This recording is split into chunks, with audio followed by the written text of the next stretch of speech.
tulee tosi typeliä juttuja. Sen sisällä on jotain pissaa.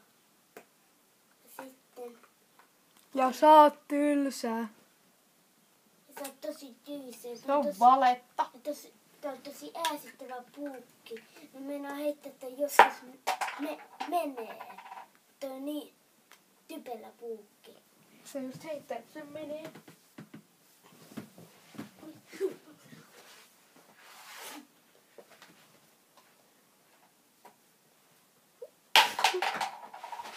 Tuo kansi mulle. Tuo. Kansi mulle. Mitä? Kansi mulle. Kansi? Eikö se Ja kansi oo sit siinä? on niin tyhmä ja Tässä on kansi. Joo, mutta me pois tästä esitys. Tää meni ihan väärin. Ei se haittaa.